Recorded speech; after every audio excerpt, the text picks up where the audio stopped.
Now, if you remember, the Affordable Care Act was supposed to reduce differences among states, including who could enroll in Medicaid, who is jointly run by the federal and state government. But then in stepped the Supreme Court and said states do not have to increase eligibility, even though the federal government picks up 90% of the new costs.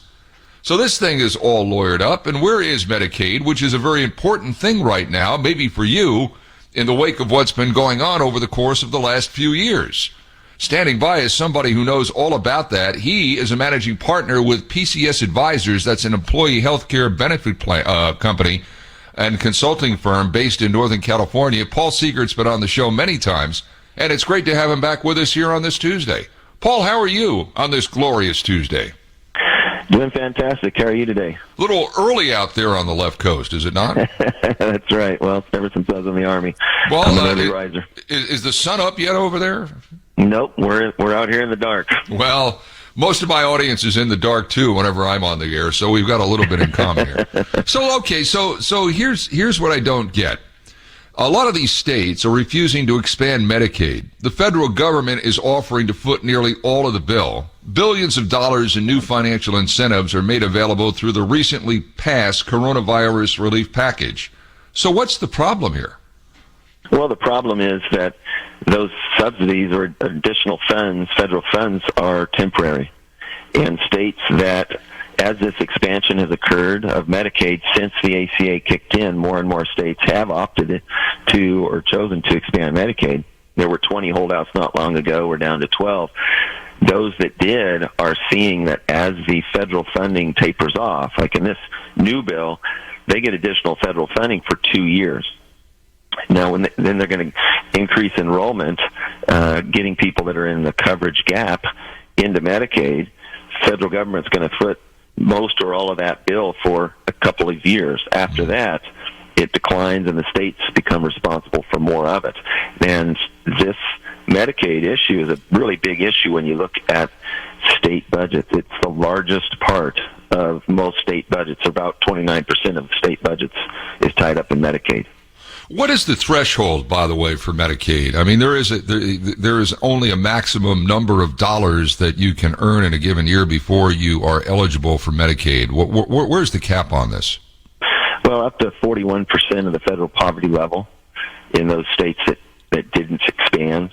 And then you've got this coverage gap of people between 41% of the federal poverty level and up to 100% of the federal poverty level that are not getting Medicaid or not falling into that bucket of people.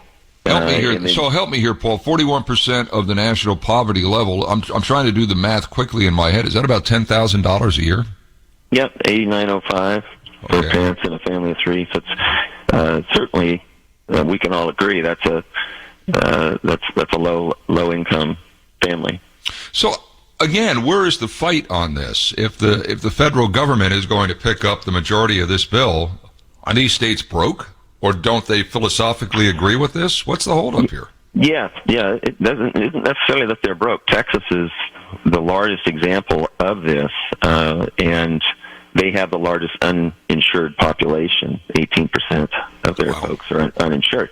And they're not a poor state by any means, but they do have philosophical differences in how to address the problem. And it's not that they aren't addressing it in other ways. They have federal qualified health centers, different. They're spending their money differently to approach this problem, is what they would tell you. Rather than expand Medicaid, and, well, here's a little bit about why they wouldn't, or why they choose not to. When you look at Oregon as an example of a state that did expand Medicaid and was all in from the beginning in that expansion, they are facing, this past year, they faced a $950 million shortfall in their Medicaid funding because of the declining dollars they're getting from the federal government. How many states are we talking about here? We're down to 12. 12. And the law is on, for Texas, one of them, law is on their side. The Supreme Court ruled they don't have to pick up the increase, right? That's right. Yeah, and I don't expect that they will. Many of those won't, because they're pointing to these funding issues over time. It's not like the federal government has come in and said, hey, we're going to pick up the tab forever. We're going to pick it up for 2 years, and then you're going to pick up more and more over time. Oregon had a $950 million shortfall. What did they do? Added taxes on hospitals and insurance plans. So the very, it's supposed to be that this is going to come in and help hospitals by not having to write off costs of care for uninsured folks. But in the end, and while that may be true to some degree, they're facing now new taxes in that state. New Hampshire added a tax, 5% liquor tax. This is all within the last year and a half. Virginia added 2 new taxes on hospitals, and the list goes on and on. As this 29% of their budget increases, they're having to do things to cover that as the federal government steps back from the funding. Yeah, I don't know what the state income tax is in Virginia. When I lived out that way, it was relatively low. I think it was 5.4%. I'm sure it's gone up since then. But I think what you're running into here is, the states you just mentioned, they're not poor states. Texas, as you mentioned, is not. Virginia is a very rich state, particularly in what used to be the tech corridor up in through Reston and Herndon and that place in northern Virginia, and that they used to call it the .com corridor. It's still very much a very rich place. Budgets there for school systems, for example, in some cases in the counties that are up there, Fairfax County, exceed $2 billion a year. So it's not a poor state by any means. So again, this sounds more philosophical than it sounds like it's money. So if it is philosophical and the law is on the side of these states that don't want to expand, this is never going to happen in those states unless there's some sort of ideological change. In other words, a new regime comes in. This is never going to happen, is it? Yeah, exactly right. Exactly right. They're going to continue on in the way that they have, addressing it in their own way. And it's not that those folks don't have access to care. And by the way, we have about 10% of our population that's uninsured. Mm-hmm. And this particular issue affects about 4 million people. So it's not, and every person counts, but that 4 million is not a huge amount of that total uninsured number. But not in Ohio. In Ohio, apparently we're okay, right? That's right. Yeah, there you go. Well, I'm not meaning it to sound like, well, it's their problem, let them figure it out. But Ohio is certainly not on that list of 12. I want to ask you about this. I want to ask you about this Johnson & Johnson vaccine that was paused today. 6 people. Seemed like a very few, although all had the same thing happen to them. They were blood clots, but nobody seems to know if the blood clots were caused by the vaccine.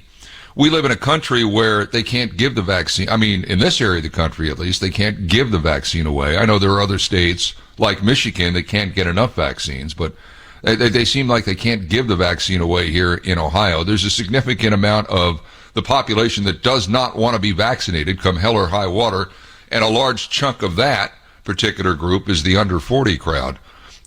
So in your opinion, and I know this is just breaking here in the last couple of hours, is there an issue here? And if there isn't, why pause it after only 6 out of what I would have to believe hundreds of thousands of people that have received this vaccine?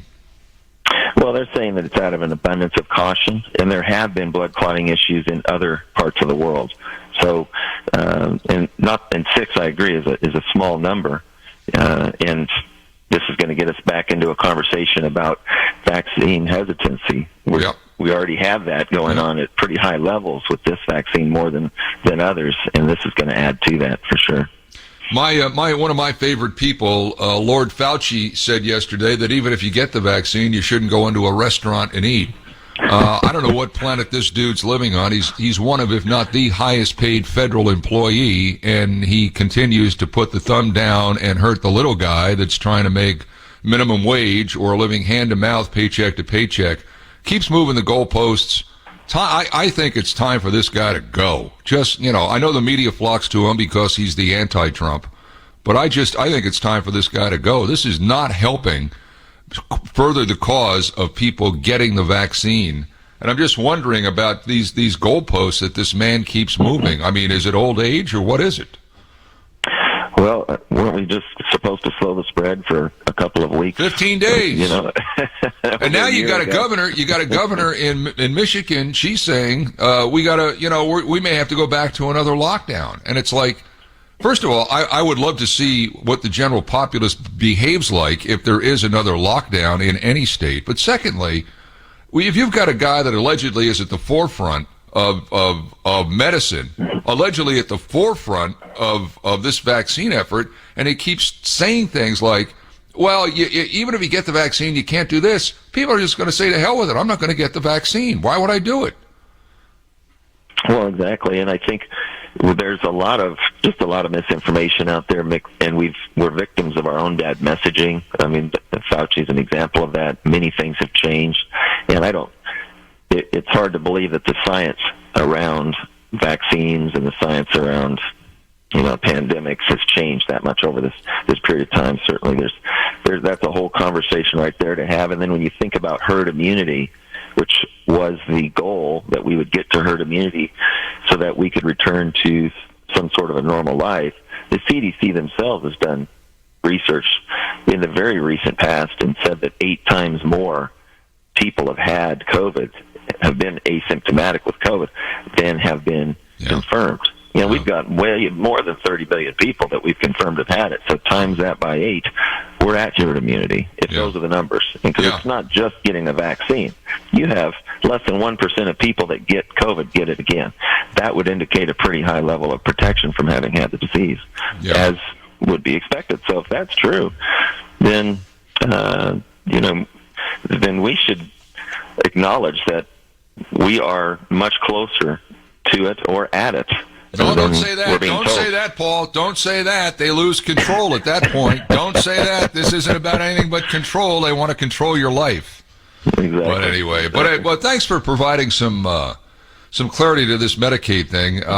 There's got to be a better way to do it. And, for the 12 states that ideologically don't do it, I don't know who thinks it's a good idea to keep people in abject poverty and not give them some sort of help when it comes to quality medicine and quality care. We can argue about Obamacare, ACA. We can argue about whether or not states should be doing this. But at the end of the day, these are people that you're governing, and if you're not doing what's best for the people you're governing, then you're not governing. But Paul, I appreciate you getting up early in the morning, man. This is great.